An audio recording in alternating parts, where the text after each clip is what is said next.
Hi, this is Grace Power with My Gold Sugar, and this is our 9th video on a series of 10 videos on how to get started with sugaring. And I just wanted to highlight the strip method on this video and how to do the strip method. So with the strip method, we had talked about it a little bit on the video where we talked about the different temperatures.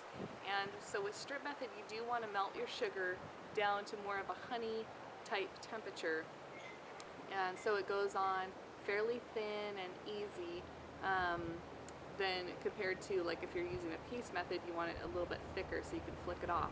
But with the strip method, you want it on as thin as possible, so the warmer that you can tolerate the sugar, I mean, you don't want it like too hot, but it will be a little bit, it will be quite, be comparable to waxing. You want it warmed up to kind of that wax temperature feeling where it definitely feels warm going on the skin, but not scalding, of course. And I would always test the sugar on a spot that if it did result in a burn, that you wouldn't be too embarrassed about it, like maybe on the inside of your arm or somewhere where it's kind of hidden. And just test the sugar out and see if it's the right the right temperature first. And then when you're putting it on, it's the same as with the paste method. You're going to go on against the hair growth and pull with the hair growth, which is the opposite of your normal waxing method. So if you're an esthetician and you've been doing waxing forever, that's going to take a little bit of getting used to, but you will get the most hair out going with that method. You can do it with the waxing method, but it's just not going to be as effective. You're not going to get as much hair, and you probably will get a little more breakage of the hair. So do your best to follow that method of going against the hair, pulling with the hair, and remember to put it on fairly thin. One way to do that is to hold your stick perpendicular to the skin. So if you're putting it on like this, you want to hold the stick like up and down. You don't want to put it on like laying it down against the skin. If you're just doing a little area, you might, like, a lot of times I'll hold my stick like this, and you can put it on like this, like on maybe on a knuckle or something.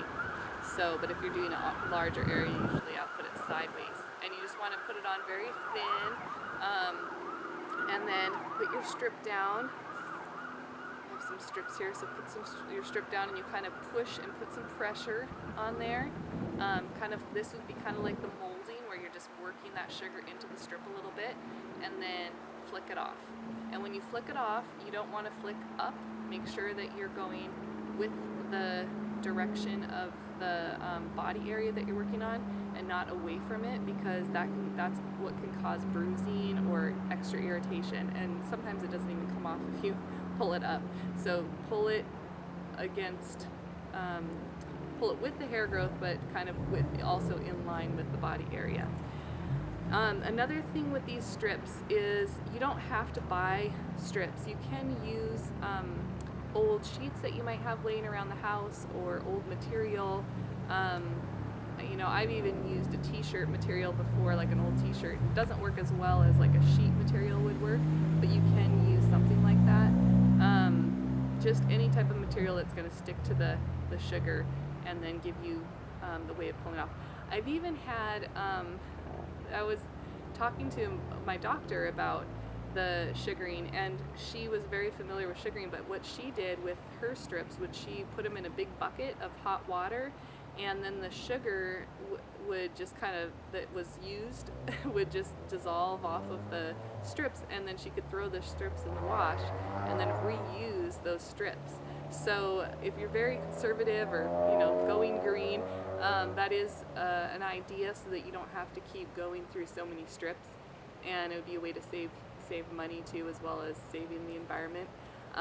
So that's something to keep in mind. If you're working in a salon, I'd be a little bit hesitant to do that, but if you're just doing this just because of sanitary reasons and that kind of thing, but if you're doing it just on yourself at home, it should be perfect. So that is another little tip with sugar, with the strip method. Another thing that I'll mention is, if you are using strips like this, that you can get just at like a Sally's Beauty Supply, or even online, I'm sure Amazon sells these, you can cut them to your desired size shape.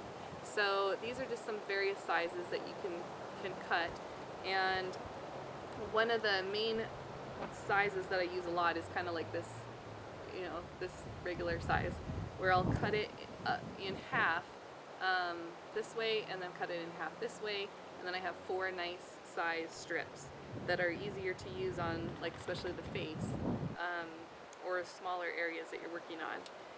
And it's just a little bit easier and less cumbersome than trying to use a big strip to get off a little area of sugaring.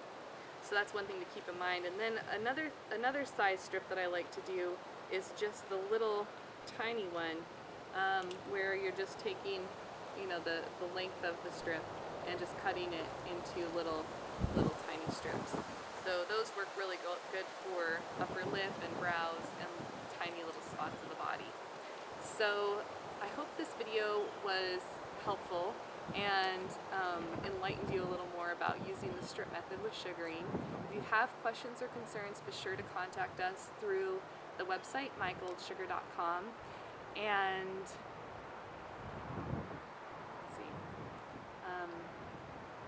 And there's one more video on the. Let's see.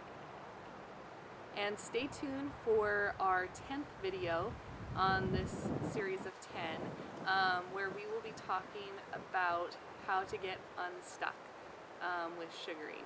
So see you in the next video.